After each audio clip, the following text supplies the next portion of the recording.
It may be taken as historically certain that Peter and the disciples had experiences after Jesus' death in which Jesus appeared to them as the risen Christ. I do not regard deliberate fraud as a worthwhile explanation. Many of the people in these lists were to spend the rest of their lives proclaiming that they had seen the risen Lord, and several of them would die for their cause. Moreover, a calculated deception should have produced greater unanimity. Instead, there seems to have been competitors. I saw him first. No, I did. This is the sort of truth that is hard to explain because it is a fact. But it is a fact to which we can call witnesses. It is a bedrock fact that soon after Jesus' crucifixion, individuals and groups, men and women, followers and at least one enemy, became convinced that Jesus appeared to them alive, raised from the dead. Bart Ehrman says, quote, "There can be no doubt, historically, that some of Jesus' followers came to believe he was raised from the dead. No doubt whatsoever. This is how Christianity started. If no one had thought Jesus had been raised, he would have been lost in the mists of Jewish antiquity and would be known today only as another failed Jewish prophet. But Jesus' followers, or at least some of them, came to believe that God had done a great miracle and restored Jesus to life. This was not a mere resuscitation, a kind of near-death experience. For Jesus' disciples, Jesus was raised into an immortal body and exalted to heaven, where he currently lives and reigns with God Almighty.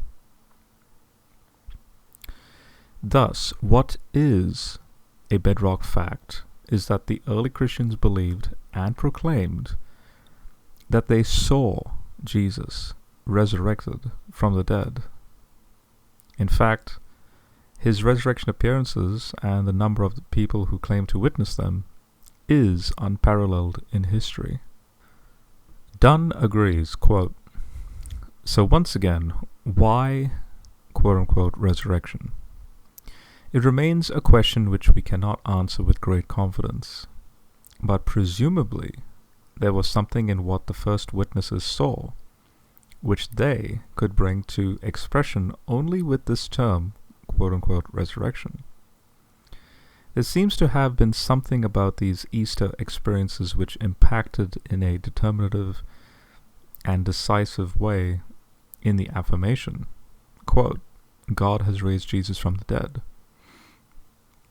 The most obvious alternative is in terms of hallucination, the projection of wishful thinking, the reaction of disappointed hope. But does that provide a satisfactory answer to the question, why, quote-unquote, resurrection? There were precedents for visions of a dead hero, now seen as exalted to heaven. A vision which was the product of current ideas regarding exalted martyrs would more likely have seen Jesus clothed in heavenly majesty. We have such a vision in Revelation 1, verses 12 to 16. But in all of the early resurrection appearances, Jesus seems to be still very earthbound. A self-projected vision would presumably be clothed in the imagery most closely to hand. That would include preeminently the imagery of Daniel 7 verses 13 to 14, especially if it had been evoked by Jesus himself. We would then anticipate visions of Jesus in apocalyptic garb, clothed in dazzling white, and or riding on the clouds of heaven. But that is not what we find. On the contrary, it is the unexpectedness of the interpretation put upon the resurrection appearances which is so striking, compared with what was currently being envisaged in regard to exalted saints and martyred heroes of the past. Appearances of Jesus which impacted on the witnesses as resurrection appearances did not conform to any known or current paradigm. Instead, They created their own. In other words, where do we find anything like this list of resurrection appearances in the ancient world, or even up to the present day? The only similar examples from the ancient world one could possibly point to are Romulus, Aristes, Alcestis, the prophet Samuel, and Apollonius of Tayana. But even though these figures are said to appear after their death in some way, not one of them is said to have been raised from the dead.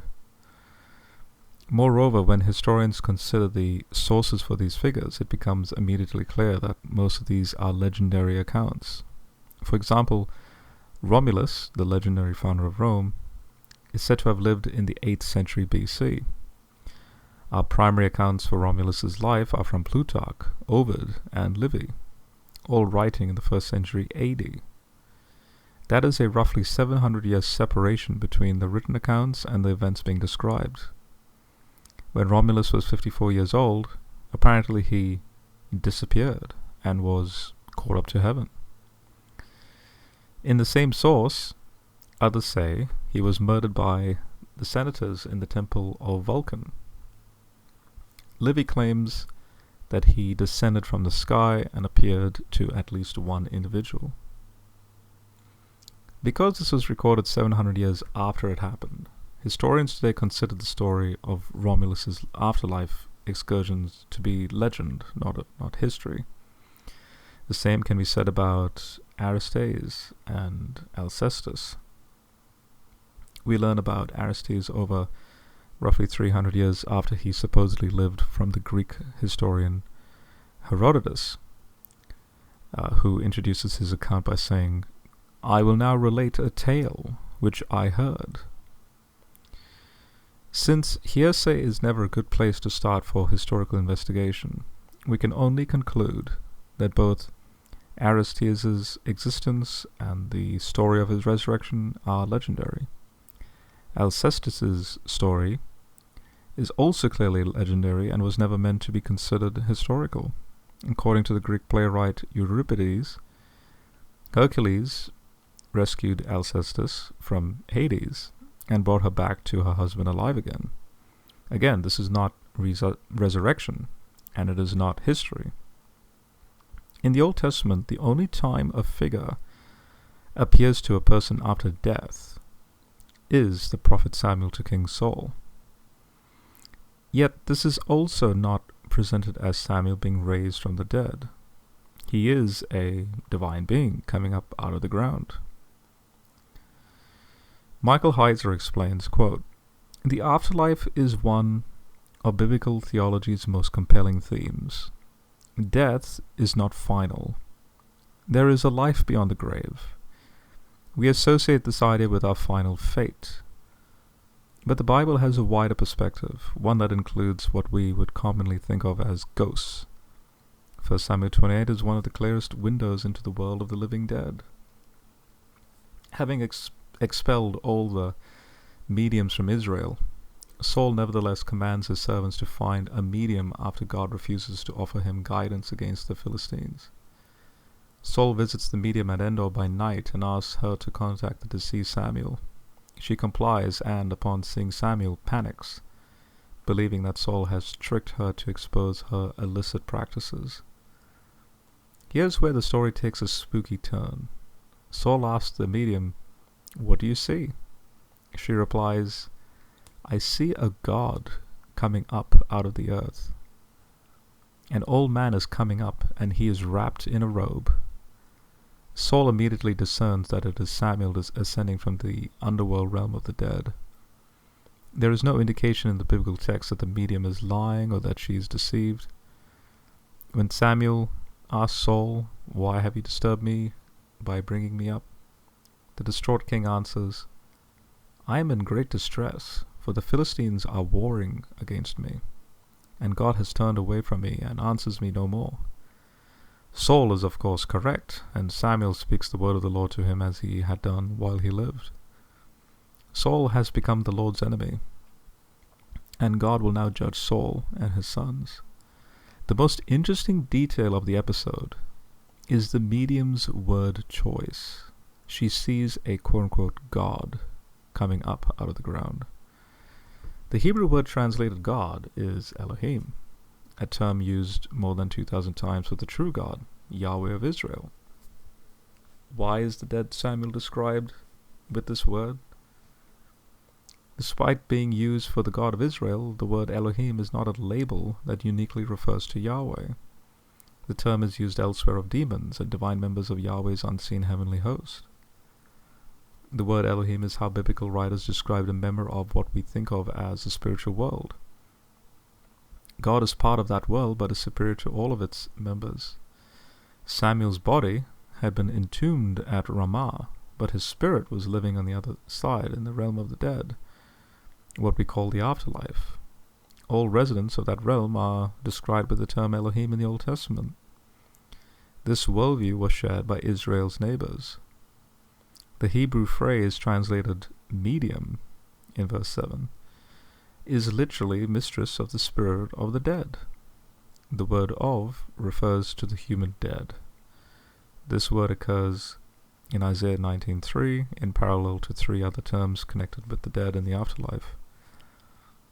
One of these is a close parallel to the Akkadian word for ghost, the spirit of a deceased person that interacts with the living human world. The biblical writers believed in ghosts, the dead who lived on in the afterlife and could be contacted. But such contact was forbidden. The reason was not that it couldn't be done. It could. Rather, God insisted that he be the lone source of information from the spiritual world for his people. The command was for their own good, to prevent them from being deceived or harmed. The incident at Endor was exceptional, allowed by God for the purpose of reiterating his judgment of Saul. Thus, the only real possible parallel figure to Jesus' resurrection appearances in the ancient world would be Apollonius of Tayana, a Pythagorean philosopher who is indeed a historical figure who died sometime during the reign of the Roman Emperor Nerva. Christopher Jones says, quote, "In general, it is remarkable how little evidence there is for the philosophers of the archaic period receiving veneration as heroes. At most they seem to receive a cult that places them on a higher level than the ordinary dead, but not with warriors and statesmen such as Brasidas and Timoleon. A philosopher of the imperial period forms a paradoxical exception, the Pythagorean Apollonius of Tayana. His youthful stay in the shrine of Asclepius at Aegea in Cilicia was written up by one of the imperial secretaries. The Emperor Hadrian collected Apollonius's letters, and Julia Domna, the consort of Septimius Severus, encouraged Philostratus of Athens to compose Apollonius's biography. Domna's son, Caracalla, built what Cassius Dio calls a heroon to Apollonius in Tayana. For Philostratus, he surpassed human nature and wisdom.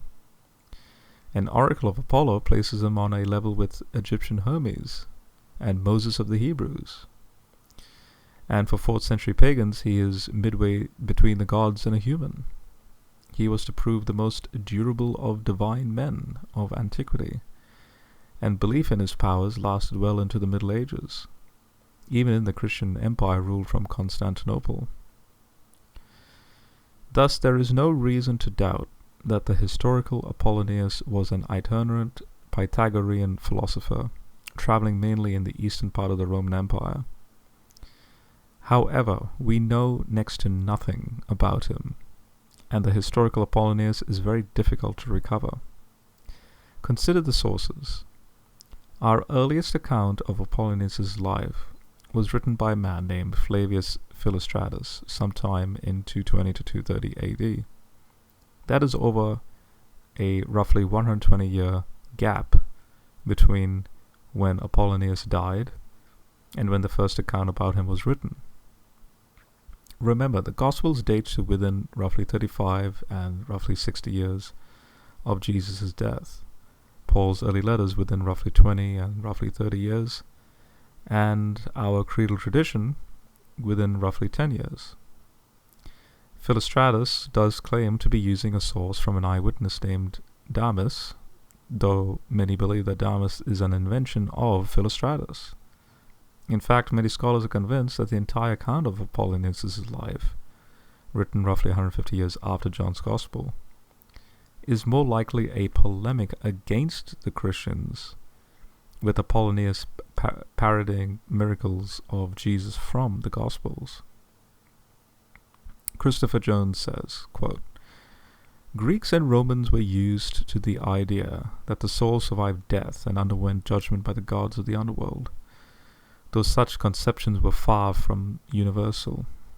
The pagan dead could return as ghosts, haunt houses, rattle their chains, but they return as phantoms, not as flesh and blood. Some Christians, such as Augustine's friend Nebridius, also held that the crucified Christ was a phantom. A sophisticate, such as Philostratus of Athens in his biography of Apollonius of Tayana, could play with the Pythagorean notion of metempsychosis, whereby one person's soul entered another's body and retained the memory of its former life. The same author depicts the Trojan hero Protesilaus befriending a vine grower who cultivates the soil around the hero's tomb. Such extensions of ordinary life could be called revivification, anabiosis, but fell short of resurrection, anastasis, whereby the dead retained their identity in their transformed body. This idea, taken over by Christianity from one school of contemporary Judaism, continued to baffle pagan observers. The many thousands of simple tombstones that survive with such texts as "May you sleep in peace" represent something wholly new, a transformed notion of the meaning of life and death. Fitzmyer likewise says, quote, Parallels to resuscitation stories in ancient literature have at times been drawn. Thus, Pliny, Apuleius, and especially Philostratus, the last mentioned, has often been cited as particularly pertinent to the resuscitations of the Gospel tradition. It tells of a miracle performed by Apollonius of Tayana in raising a newly-wed girl from the dead. While all Rome mourned with her groom, who was following her bear, Apollonius ordered the bear to be put down and asked the name of the girl. Touching her and saying something over her indistinctly, he woke up the maiden from her seeming death. The girl uttered a sound and returned to her father's house, just as Alcestis did, having been brought back to life by Heracles. However, Philostratus goes on to comment that whether Apollonius detected some spark of life in her unnoticed by others, or whether her life was really extinct and was restored by the warmth of his touch, was a problem that neither he, writing some 100 years after the event, nor any of those present were able to decide. Apollonius of Tayana in Cappadocia was roughly a contemporary of Jesus and survived into the reign of Nerva. Little is known directly about this Neo-Pythagorean ascetic and wandering teacher who traveled widely to distant lands, in this case India, Rome, etc. His life was written by Flavius Philostratus, who was born in 170 AD and lived in Athens and Rome at the instigation of Julia Domna, the wife of the emperor Septimius Severus. He wrote a life of Apollonius. Debate goes on constantly in modern times about his sources, the value of them, and how they should be interpreted. It is rivaled only by the debate about Jesus and his story. One thing is certain. This story about resuscitation by Apollonius does not stem from a writer prior to the New Testament Gospels themselves. Whether the story about Apollonius' resuscitation can be traced to a source earlier than those of the New Testament evangelists is not clear. Can one exclude the possibility that the tradition about Jesus' resuscitations has influenced that used by Philostratus? In any case, it is noteworthy that Luke, or his source, introduces no hesitation about what Jesus did, and that the Lucan account, or for that matter, any of the New Testament accounts of resuscitation, makes no mention of a seeming death. Modern readers of such a gospel story may be inclined to think that Philostratus' comment is closest to their own attitude. Quote, "The young man was in a state of suspended animation. No decay had set in." This comment shows at least that the problem of the historicity of such a story is perennial, and there is always the human tendency to rationalize the details. But to do so is to put to the text a question that it was not intending to answer, and to miss the import of the story itself. Whether one will ever solve the problem of historicity or not, the episode proclaims to human beings the power of God working through Jesus and accosts them with the challenge of faith in that power. That would be the underlying pitch in all resuscitation stories. Bowen likewise clarifies, quote, "The story of Philostratus is more recent than the Gospels, and so could be a pagan resumption of this theme as a polemic directed against the holy books of the Christians. The motif, however, is older than Christianity. For that reason, I speak of an influence by means of the motif or form, and not by means of the story of Philostratus itself. Moreover, Apollonius does not arise from the dead, and he does not appear to individuals and groups. At the end of Philostratus' account, Apollonius dies and then appears as a quote-unquote spirit in the dream of one of his disciples. This is hardly a parallel to Jesus' resurrection appearances. In fact, it is surprising to find some even comparing the resurrection appearances of Jesus to Joseph Smith's claim that the angel Moroni appeared to him. Ehrman says, quote, "This is also true of all religious and theological beliefs that a historian happens to have. These beliefs cannot determine the outcome of a historical investigation, because they are not generally shared. This means that a historian cannot establish that the angel Moroni made revelations to Joseph Smith, as in the Mormon tradition. Such views presuppose that angels exist, that Moroni is one of them, and that Joseph Smith was particularly chosen to receive a revelation from on high. These are theological beliefs.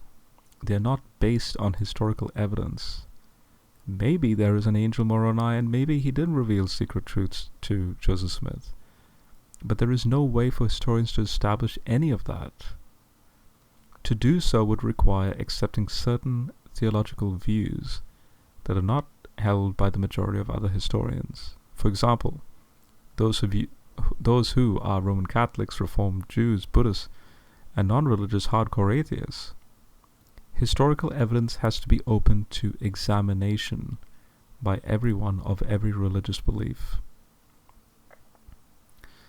Ehrman is completely correct. So let us then examine the evidence of the Moroni appearance. We have one witness, Joseph Smith, and not many individuals and groups, or an enemy of Moroni, who claim to see him.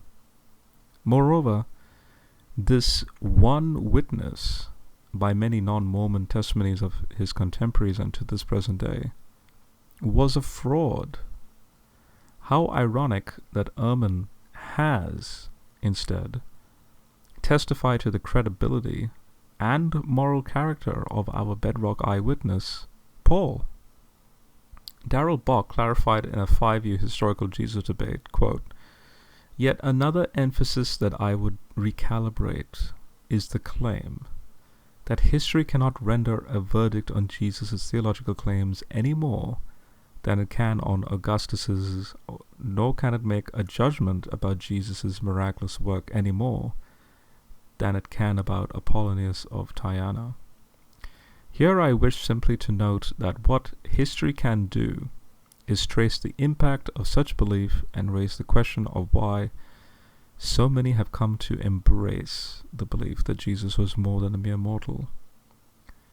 History may be limited to that which falls within time and space, as potentially verifiable, as Johnson says, but it can trace those times when the reactions and impact of Jesus on others make you ask why many reacted to him by altering their previous understanding of religious faith. History can ask why so many risked their lives for claims that they believed uniquely applied to him.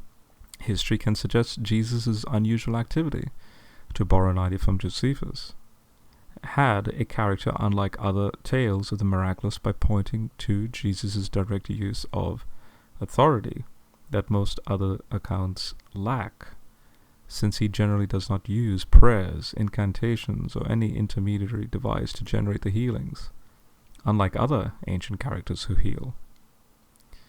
My point here is one of nuance.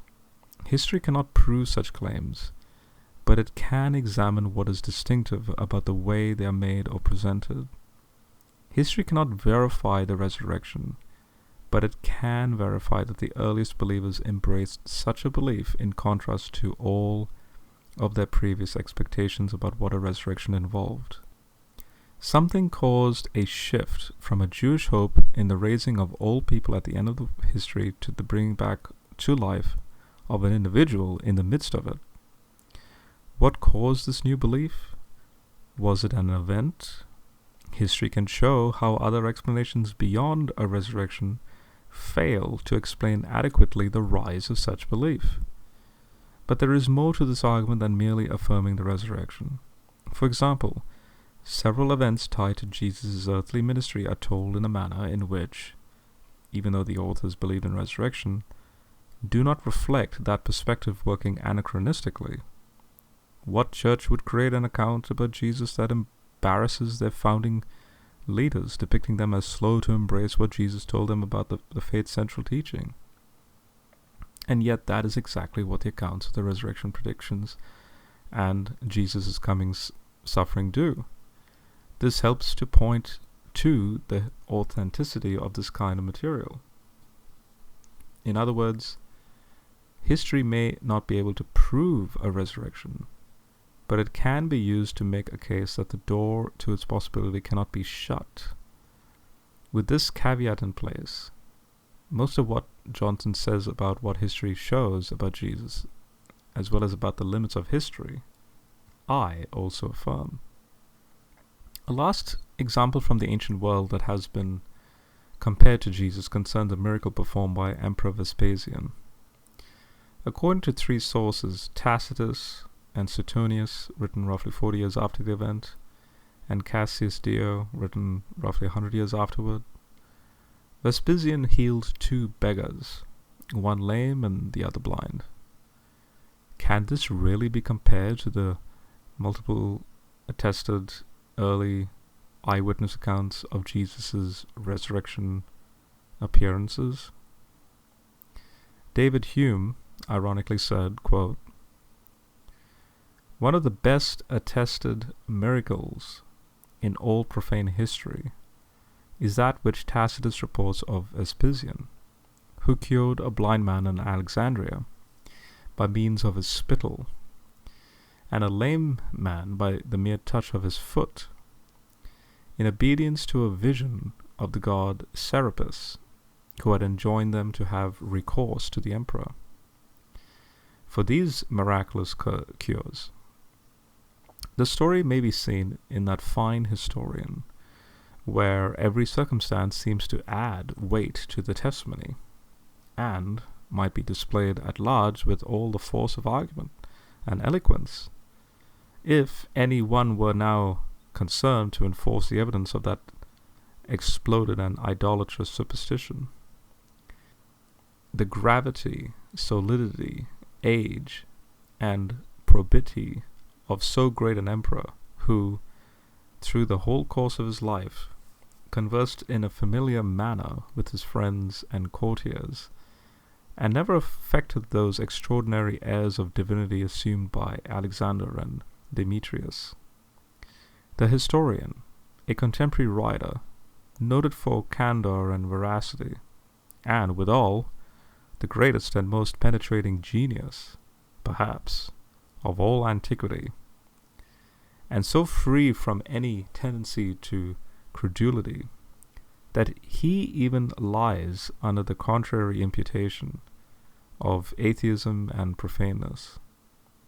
The persons from whose authority he related the miracle, of established character for judgment and veracity, as we may well presume, eyewitnesses of the fact, and confirming their testimony, after the Flavian family was despoiled of the empire and could no longer give any reward as the price of a lie.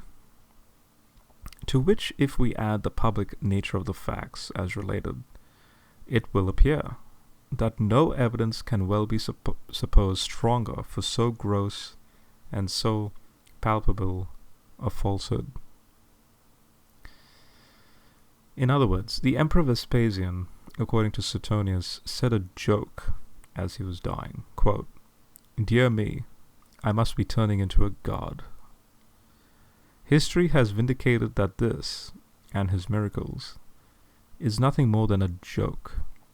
But we should be open to miraculous accounts from the ancient world and to this present day. And naturally, the most important question that must be asked of any miraculous claim is, what is the evidence? Anyone who impartially investigated the evidence for each of these miraculous claims from the ancient world must admit the evidence for Jesus' resurrection is in a class of its own. For example, Muhammad's claim in the early 7th century that the angel Gabriel appeared to him multiple times is also parallel here.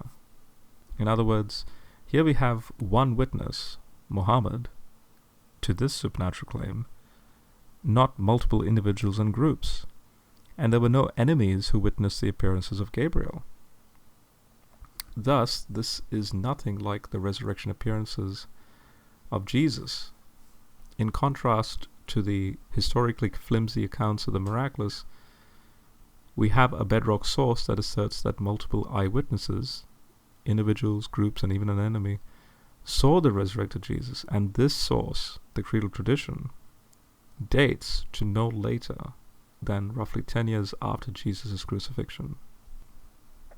Thus, in this ancient list of appearances, Jesus is said to have been seen to 3 individuals, Peter, James, and Paul, and to 3 groups, the 12, more than 500, and all the apostles. The Greek word for seen is also used to refer to Jesus' post-resurrection appearances. Dunn says, quote, "If resurrection and resurrection body are problematic for conceptualization, no less is the character of the seeing of the resurrected Jesus. In the case of the sightings where the physicality of Jesus' presence is either assumed or stressed, the implication is of a normal seeing, as one would see a companion on the road or in the same room. Yet at the same time, we have noted the persistent theme that Jesus was not at first recognized, and that some doubted. There is also the reported phenomenon of a Jesus who appeared, should we say, materialized, in a locked room and disappeared, or dematerialized, just as abruptly. Are these simply story variations and embellishments? That is quite possible. They do not seem to belong to the core tradition. But do they also signal a recognition, assumption, or instinct that Jesus' presence was not simply that of normal physical existence? The very early formulation, "he appeared," indicates by its passive form the assumption or impression that there was something to be seen. The passive is used in an active sense, become visible or appear. Ludemann rightly objects that the language cannot be taken merely as legitimation formula. That Paul had in mind an experience of seeing is an inescapable conclusion. They did not, as it were, create what they saw by the act of seeing. What they saw was given them to see.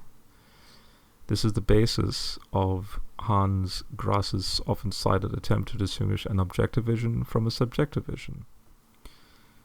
The appearance to Paul sharpens these very issues, for his seeing is of a quote-unquote light body in heaven, rather than of a companion on earth.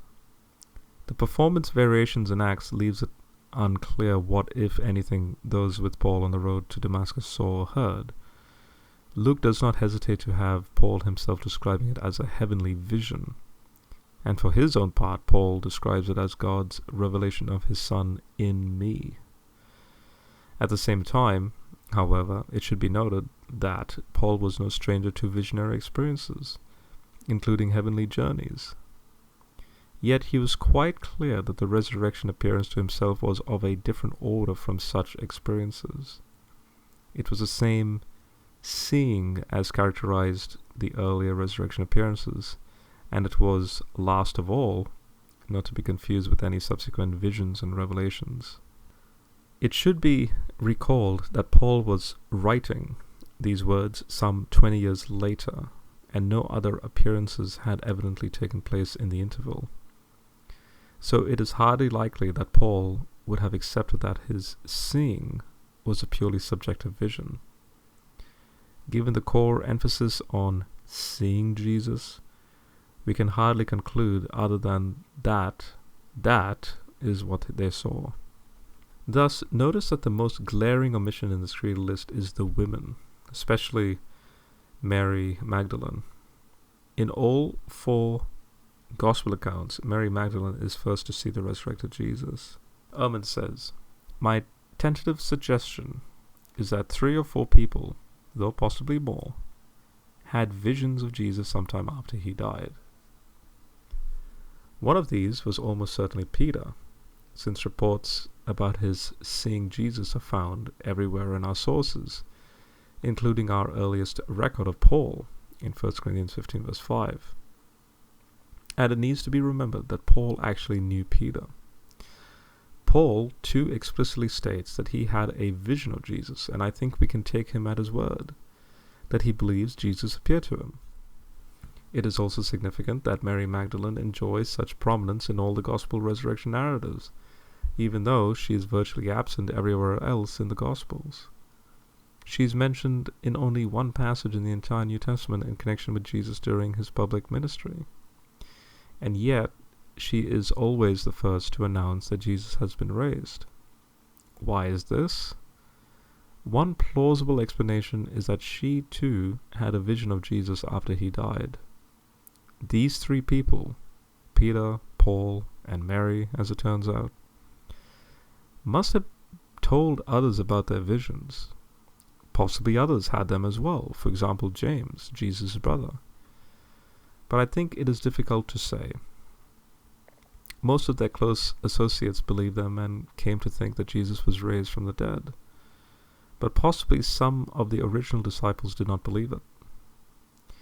This would explain why there is such a strong doubt tradition in the Gospels, and why there is such an emphasis in Luke, John, and especially Acts on the fact that Jesus had to prove that he was raised. Even when he was allegedly standing in front of the disciples.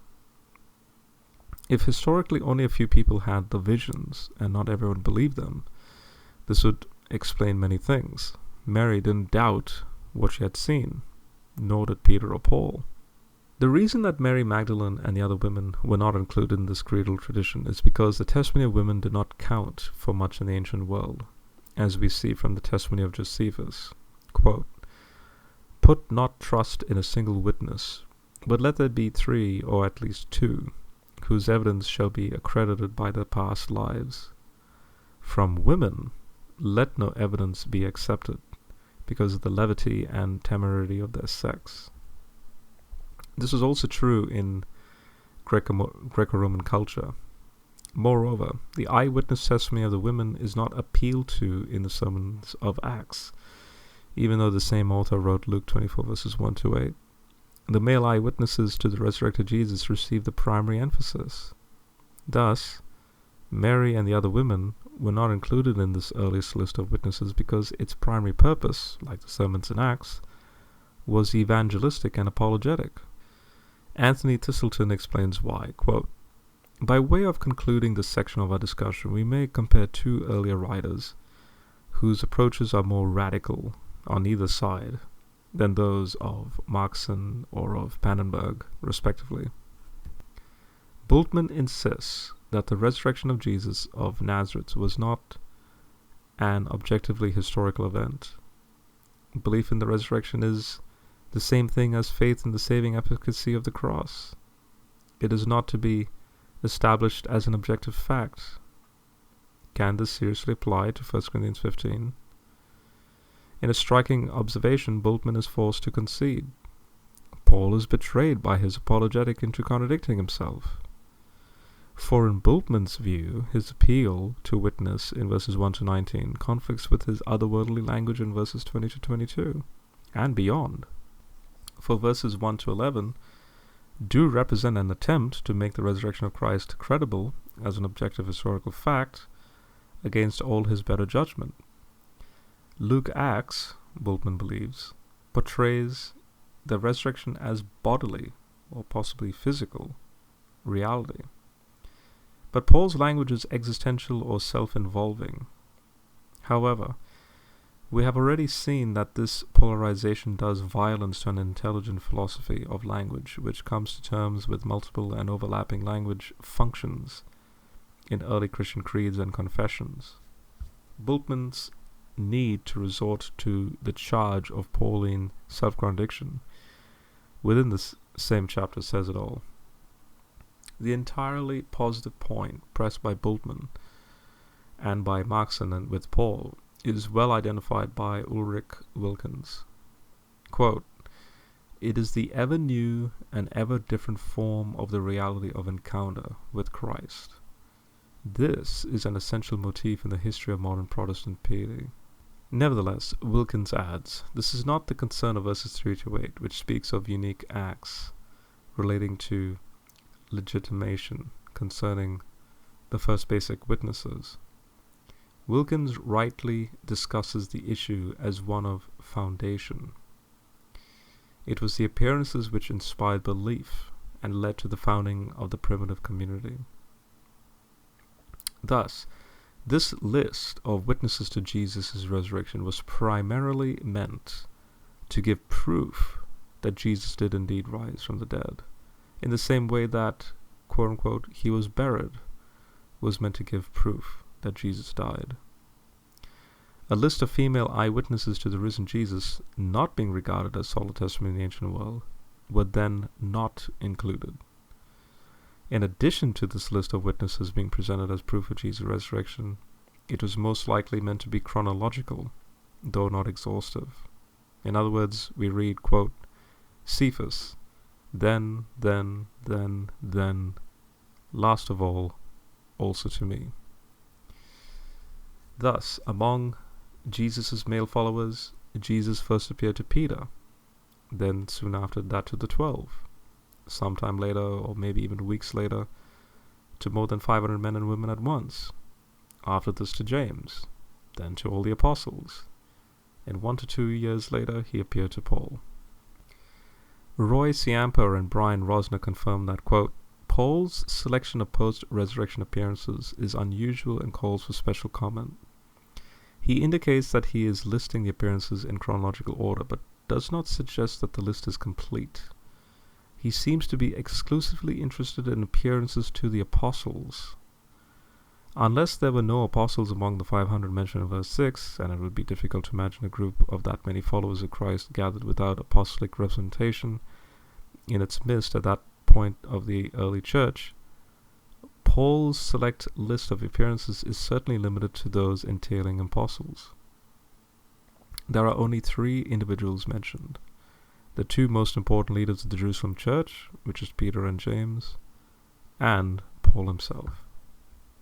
Thus, it's clear that the resurrection appearances to Peter occurred in Jerusalem, and also to the 12 that same Sunday evening in Jerusalem.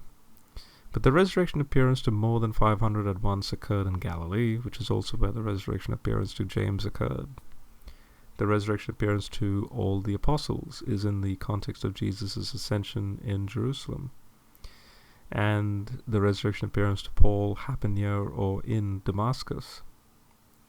It is most curious that there have not been any resurrection appearances after Paul, not only from early Christianity, but from all of church history. Many people of the past roughly 2,000 years, including Paul, have claimed to have visions and or dreams of Jesus, but not one of them has claimed this was a resurrection appearance in the same order as the kind we see in 1 Corinthians 15. These resurrection appearances were truly unique. They occurred over a limited period of time of roughly 2 years, beginning with Mary Magdalene and Peter, and Paul was, quote, as though I were born abnormally late. So, what did they see? Paula Fredrickson said of the early Christians, I know in their own terms what they saw was the raised Jesus. That's what they say, and then all the historic evidence we have afterwards attests to their conviction that that's what they saw. I'm not saying that they really did see the raised Jesus. I wasn't there. I don't know what they saw. But I do know as an historian that they must have seen something. Notice the last word. They must have seen something.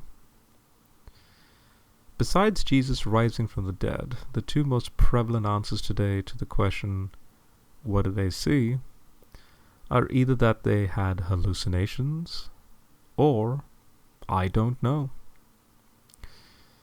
Simon Joseph clarifies, quote, those who affirm the resurrection of Jesus as it is described and portrayed in the Gospels also tend to affirm the existence and agency of God. Identifying God as the causal agent of Jesus' resurrection, however, violates the scientific historical method as it is generally conceived. On the other hand, those who explain away the resurrection of Jesus by using naturalistic theories, whether appealing to resuscitation, deception, vision, or hallucination theories, tend to violate the New Testament witness that God raised Jesus from the dead. Historians don't need to appeal to the existence or agency of God to consider the possibility that Jesus rose from the dead. The resurrection of Jesus is an historical problem whether or not God exists or acts in this world. Something either happened or did not happen to the body of Jesus. We just don't know what happened. We can't isolate what happened from the tradition's mythological accretions, appeal to the existence and agency of God, or explain the tradition with rational theories of resuscitation, deception, hallucination, ASCs or NDEs, without running the risk of reductionism. We cannot establish the historicity of the resurrection of Jesus with the evidence at hand, nor within the methodological limits imposed by current historical critical historiography. The reason why most argue that Jesus' earliest followers had hallucinations is because this is a common phenomenon of those who experience an apparition of their dead loved one. Ehrman says, quote, why then did some of the disciples claim to see Jesus alive after his crucifixion? I don't doubt at all that some disciples claimed this. We don't have any of their written testimony, but Paul, writing about 25 years later, indicates that this is what they claimed. And I don't think he is making it up. And he knew at least a couple of them, whom he met just 3 years after the event. But does the fact that some people claim to have seen Jesus alive mean that he really did come back from the dead? Is that the most probable occurrence? It can't be. By definition, it is the least probable. What would be more probable? Nearly any explanation you can think of. Let me suggest one. It is an extremely well-documented phenomenon that people sometimes have visions of their loved ones after they died. A man sees his wife in his bedroom a month after she was buried. A woman sees her dead daughter. A girl sees her dead grandmother. It happens all the time. It is extremely well documented. In many instances, the person having this experience can talk to the dead person, can give them a hug and feel them. There are documented instances of multiple people having some such visionary experience together and not just visions of relatives. The Blessed Virgin Mary appears to groups of people all the time. There are thousands of eyewitnesses.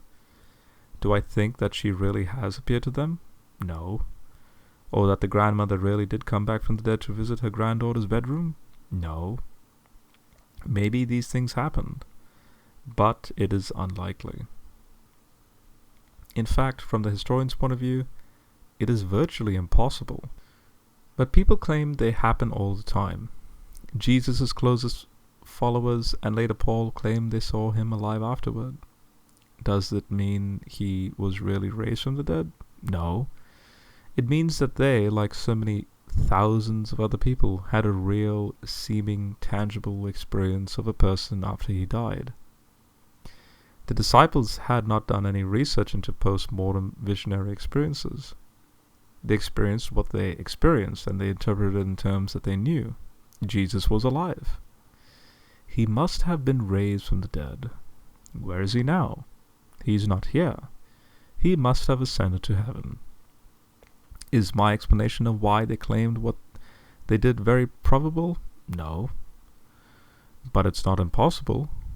From a strictly historical point of view, it is more probable than an actual resurrection. I am decidedly not saying that Jesus was not raised from the dead. I'm not saying the tomb was not empty. I'm not saying that he did not appear to his disciples and ascend into heaven. Believers believe that all these things are true, but they do not believe them because of historical evidence. They take the Christian claims on faith, not on the basis of proof. There can be no proof. Historians can only establish what probably happened in the past, and by definition, miracles are the least probable of occurrences. But there are 4 problems with this theory. First, how does this explain the other appearances? It is doubtful that Peter could have convinced the others like James or even the 500 that the crucified Jesus was alive again. This is especially true of the appearances to Paul, because he was not looking for forgiveness from Jesus. He was looking to destroy Jesus' movement, including Peter. Peter could have equally been enraged at Jesus for leading him and others astray. He had left his wife and possibly children for roughly 3 years to follow this man, and now he was dead. Did he, like Paul, believe at this point that Jesus was cursed by God? How does Ehrman know this was not Peter's state of mind after the crucifixion? If it was, Peter was not sad and looking for forgiveness. He was looking for revenge. Hallucinations were not unknown in the ancient world, and a hallucinatory experience of a ghost or apparition would not have led to the claim that Jesus had risen from the dead. Allison rightly challenges this theory. Quote, despite the dearth of available details, Ludemann has recently argued that Peter, who sees a vision in Acts 10, was psychologically primed to project an apparition of Jesus.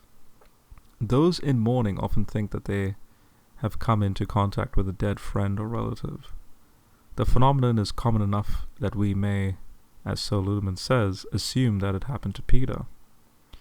When, moreover, death comes unexpectedly and there is guilt regarding one's relationship to the deceased, and when further a mourner has been heavily dependent upon the deceased, the grieving process can be inhibited. Ludemann urges that this happened to Peter. Because of his complex situation, the disciple could not let go of his guilt or manage his grief in a normal way, so his unconscious mind conjured the resurrected Jesus to forgive him his sins. This is an interesting hypothesis, although I do not see that it can be, depending upon one's inclination, either established or falsified. People do often see the recently departed dead, a point to which we shall return, and as Everard already observed, melancholy and apparitions are sometimes linked. So too stress and hallucinations. Even so, Ludemann's conjectures regarding Peter's state of mind are just that, conjectures. They do not constitute knowledge. In recent decades, contemporary historians have been more leery than their predecessors of the viability of reconstructing and then analyzing the psychohistories of men and women long dead. Concerning Peter in particular, we have no direct or even indirect access to how he felt or what he thought at any time. Nor do we know how he would have fared on a battery of tests to determine, say, his fantasy proneness or transliminality. His general psychological health and the extent and nature of his physiological trauma after the crucifixion are unavailable to our curiosity. Ludemann depicts for us a lonely Peter who, after Jesus' execution, was wrestling with great guilt. While this scenario seems plausible to me, someone else might imagine a post-crucifixion Peter who was thoroughly disillusioned with Jesus and thus angry at being led astray, and beyond that, even grateful for not being arrested and punished with his teacher.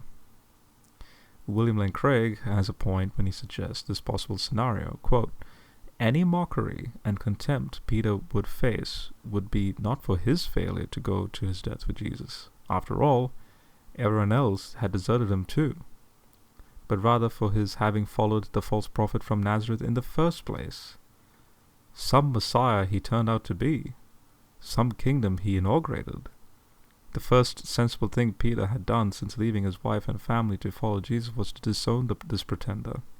Perhaps one might speculate the disciples' major concern for a time was his own safety. In theory, it could have been his ostensible encounter with Jesus that created guilt or intensified it rather than the other way around. How good would Peter have felt about himself as soon as he believed that God had vindicated the man he himself had denied and abandoned? Even if, however, we accept Ludemann's suppositions, we are still left with the question why a hallucination led a first-century Jew to confess that Jesus had been raised from the dead. Half of the Jewish texts from 200 BC to 100 CE that speak of an afterlife do so without mentioning the resurrection, and there was no single idea about life after death in our period, but instead of variety. Immortality of the soul, or something akin to it, is found as often as not. Fourth, why did the disciples of any of the other failed Masonic movements not have hallucinations of their dead leader? Were they not also sad and lonely? Did they not also possess an imagination? We do not have a shred of evidence that any of them had hallucinations.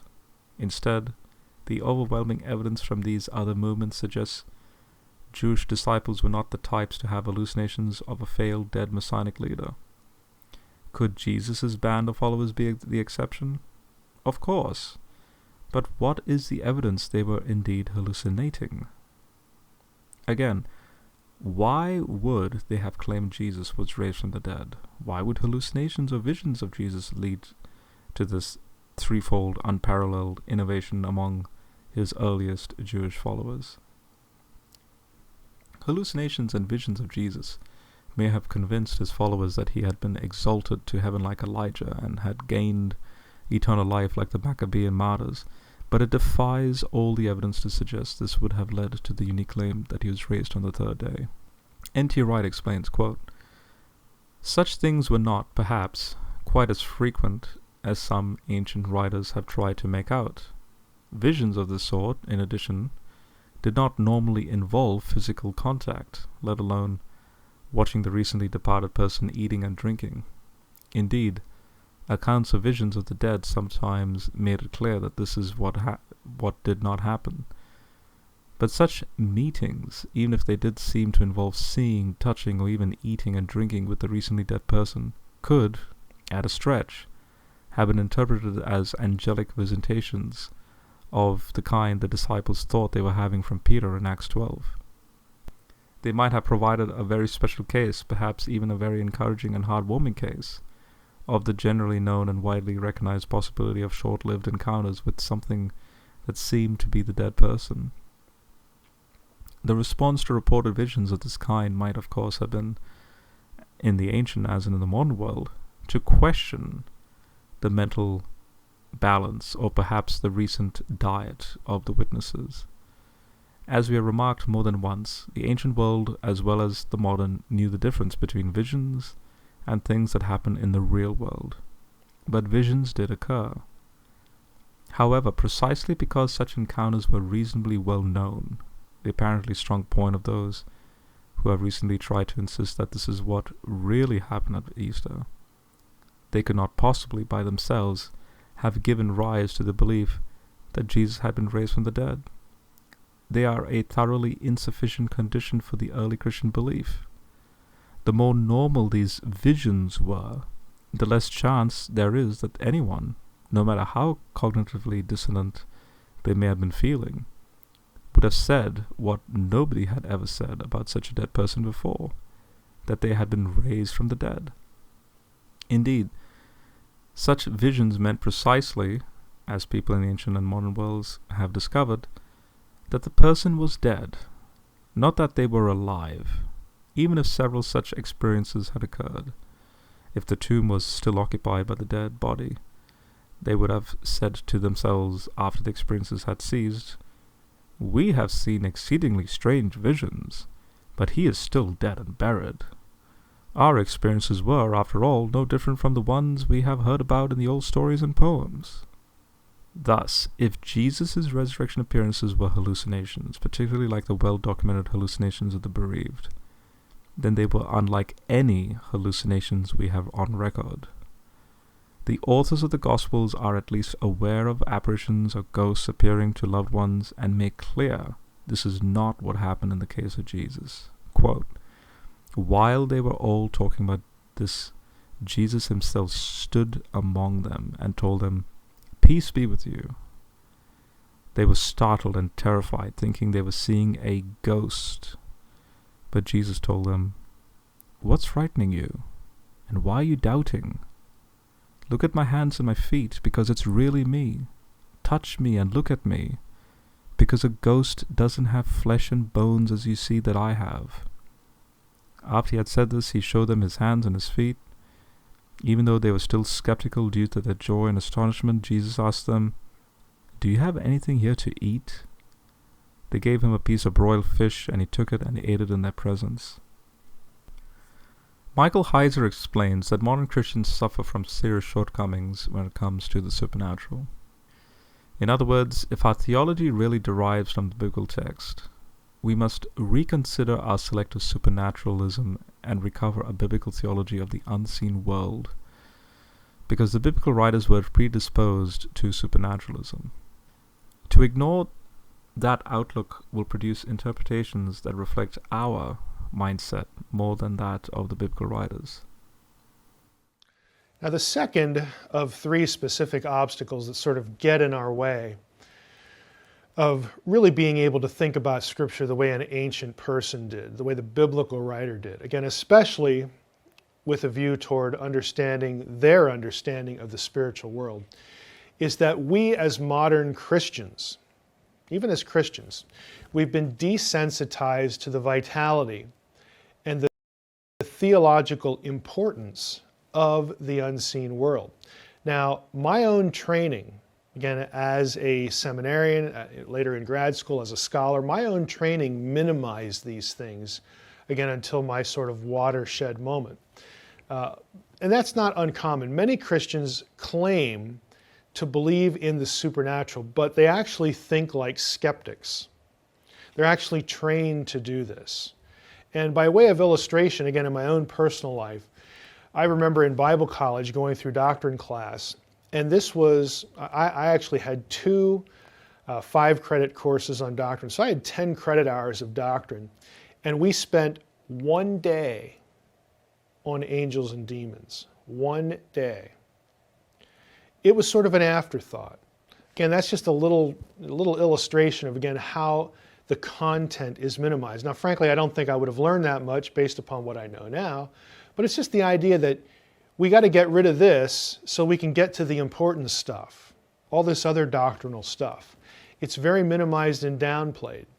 Another illustration from my own life is how I would judge or how I would handle at given points in my life other people's experiences. Now, we've all heard guardian angel stories. We've all heard stories about a disembodied voice, telling maybe a missionary or even somebody in your church to do something. Again, we've heard of demonic possession. We've heard stories about people having dreams where they were instructed by Jesus to do a particular thing. I mean, my frame of reference for that, for the longest time was, well, I'm glad you told me that, but I don't really believe what you're telling me, because there's probably some better way to process what you think you experienced. Again, I was thinking like a skeptic. I was looking for alternative explanations just sort of out of the gate, whereas all of those things happen in the book of Acts. Okay, all of those things. Now, I'll give you just a couple, again, personal anecdotes. I have friends who are pastors, for instance, who have told me, and again, these are pastors. These are men of God. I have no reason to doubt their story, no reason to doubt their sincerity. They're not writing books and making money off of it. They're not selling their story to have a movie made out of it. Okay, I have had a couple pastors tell me that at funerals, they or someone else have seen the person being buried just show up at a funeral. Again, for whatever reason, comfort someone, a loved one. Again, I have had pastors tell me this. My own parents, I'll give you a story again. Again, these are my parents. Again, they have no reason to lie to me. After my grandfather's funeral on my dad's side, my parents went home and they were in bed, and they had one of these clocks. This is going to date me a little bit, but it used to be sort of trendy to have these clocks that would talk to you. You would program something. There were a limited number of options that you could have the clock say. You'd set the alarm, it would say, hey, it's 8 o'clock, get up, get out of bed, or whatever. And they had one of these clocks. So it only said 2 or 3 things. That's what was programmed into it. But when they went to bed, they were laying there in bed. This is right after the funeral. And my mom heard a voice, the clock's voice, say to her, everything's okay, okay, okay, okay. Now the voice was shocking enough, but what it said was something that my grandfather always said. That was sort of his thing. And that experience, they were both in bed, they hear this voice, and it was like, what just happened? What was that all about? Of course, they call me because I'm the Bible guy and I'm supposed to have the answer to this. And, I was at least able to relate to them. Well, these things happen in Scripture. God can providentially allow such things to happen. There's no biblical rule against it. And you sort of take it for what it is. Did this comfort you? Yes. Okay, well then just leave it go. Let that be the way how you process it. And they've not had anything happen since. So again, under the providence of God, and we're going to talk about some of these instances as we go through the book, as we go through, talking about the content of the book. My point here is that these things happen. Okay, these things happen and they have biblical roots. But we are often told that, oh, this isn't for today. Or we again reflexively go to some modern possibility. My point is that a biblical person wouldn't do that. A biblical person, someone again with their orientation about the supernatural world, would sort of just know where to file that from the get-go, because they embrace that whole thing. I think in some cases we're sort of spoiled, those of us who are not charismatic, and I'm not, that's not my tradition, but we are kind of spoiled against these things by certain things, certain bizarre, abusive, spiritual abusive things we see happening in other traditions, and the charismatic movement is, again, part of the problem here. At least certain wings of that movement have historically been, part of the problem. Not everybody. I know I have good charismatic friends who look at what's going on in their own circles and just like, boy, that's just bad. So I'm not talking about everybody here, but those of us who are not, we tend to sort of color the whole thing in a certain way. And that helps us avoid thinking about these things. I'm not suggesting that we take experience over Scripture, because all of these things have their roots in Scripture. And they are ultimately rooted on what the Bible says about spiritual beings, what the Bible says about the afterlife, and its relationship to this life. Again, why are we so reflexively rationalistic? I'll be honest with you and kind of blunt here. In my experience, and I'm including myself as part of my journey, Christians tend to be selectively supernatural. We think we're supernatural. We think we embrace a supernatural world, the unseen realm, but we really don't. What we embrace are the things we need to embrace to even call ourselves Christians. We embrace the existence of God. We embrace a Trinity.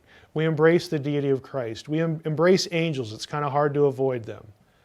We embrace demons. We embrace Satan, and that's it. And even those things, angels, demons, and Satan, even embracing them, we sort of put them on a very short leash. And we filter, and again, as we go through the course, you'll see specific examples of this. We filter the way we think even about those things through modern writers and modern teachers, modern preachers, like Milton's Paradise Lost, for instance. A lot of what we think we know about angels and demons comes from a Puritan, not the biblical text. There are some direct contradictions going on there.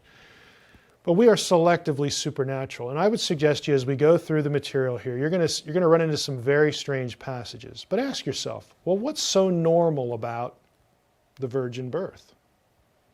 What's so normal about Jesus, God incarnate, having two natures, 100% God, 100% human? Again, this is what Orthodox theology has taught, for millennia, and it's correct, but what's so normal about that? I would suggest to you that there's nothing normal about that. And so why should we embrace that and then hold at arm's length other things? Scholars have surveyed the scientific studies and literature on hallucinations and finds that 4 things do not happen or very rarely happen in the case of a hallucination of a dead loved one.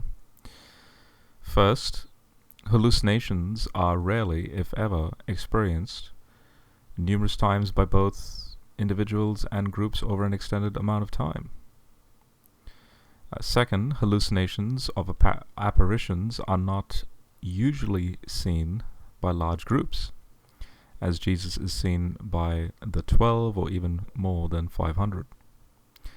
Third, hallucinations have never led to the claim that a dead person had been resurrected.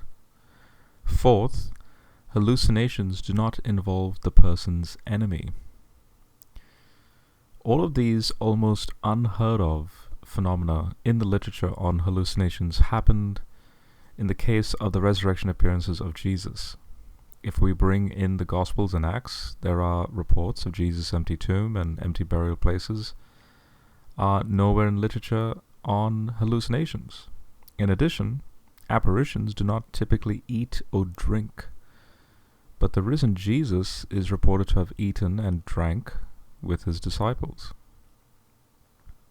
Allison says, quote, "To summarize the previous pages, despite all the details in the fuller accounts in the Gospels and Acts, they do not, upon initial analysis, take us much beyond 1 Corinthians 15. For we simply cannot, using our historical critical tools, determine to what extent the particulars in the accounts preserve old or authentic memory. Our instruments are too blunt for such fine work.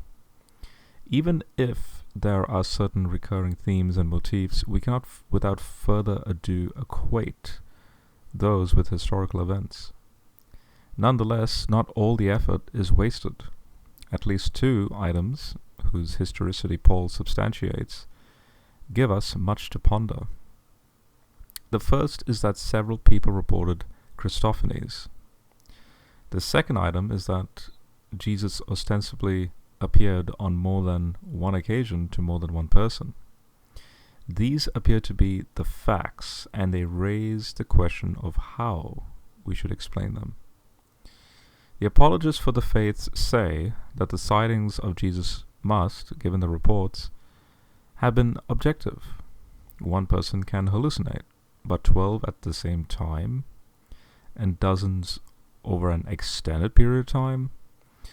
These are legitimate questions, and waving the magical wand of quote-unquote mass hysteria will not make them vanish.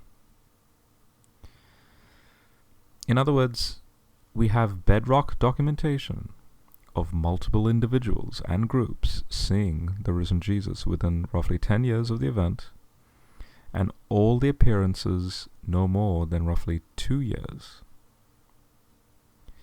N.T. Wright concurs, quote, "The empty tomb and the meetings with Jesus, when combined, present us with not only a sufficient condition for the rise of early Christian belief, but also, it seems, a necessary one.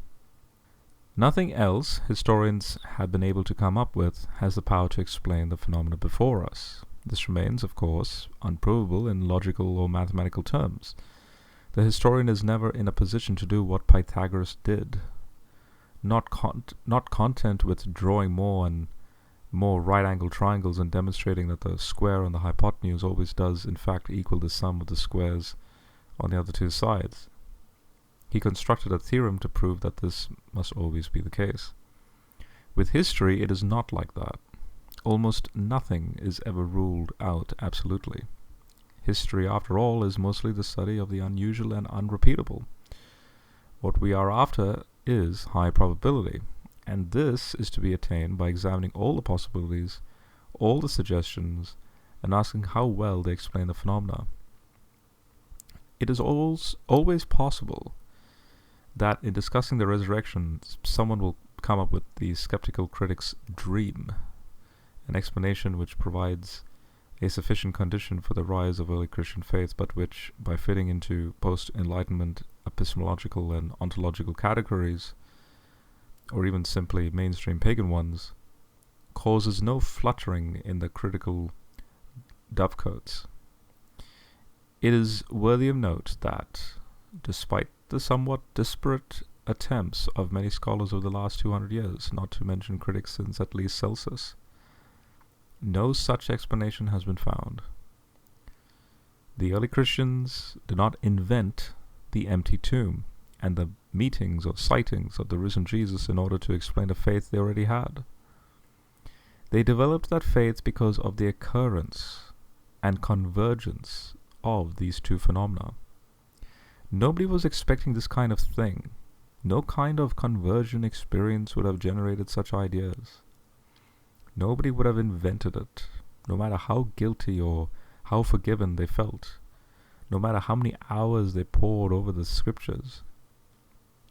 To suggest otherwise is to stop doing history and to enter into a fantasy world of our own, a new cognitive dissonance in which the relentless modernist, desperately worried that the post-Enlightenment worldview seems in imminent danger of collapse, devises strategies for shoring it up nevertheless. In terms of the kind of proof which historians normally accept, the case we have presented that the tomb plus appearances combination is what generated early Christian belief is as watertight as one is likely to find.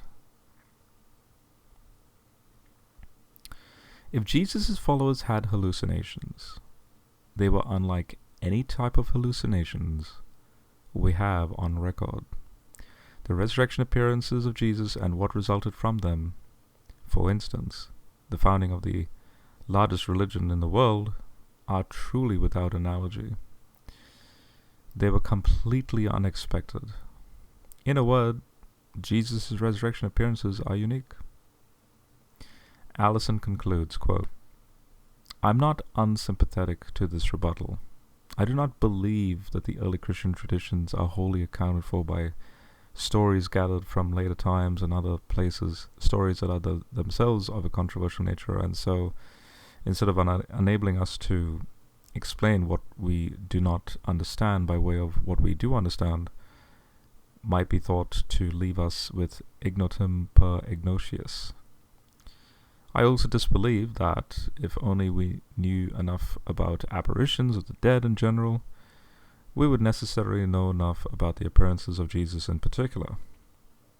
I make no pretense to having some grand reductionistic theory that presumes to cover all the facts, and yet, just as later Christic visions should not be ignored by New Testament scholars, and just as the parallels between the resurrection stories and certain Greco-Roman legends assuredly have their place to play in discussions of Christian origins, so too do we need to learn what we can from the study of apparitions of the dead. The differences or points of contrast between such apparitions and the New Testament data can, in any case, be taken to prove too much.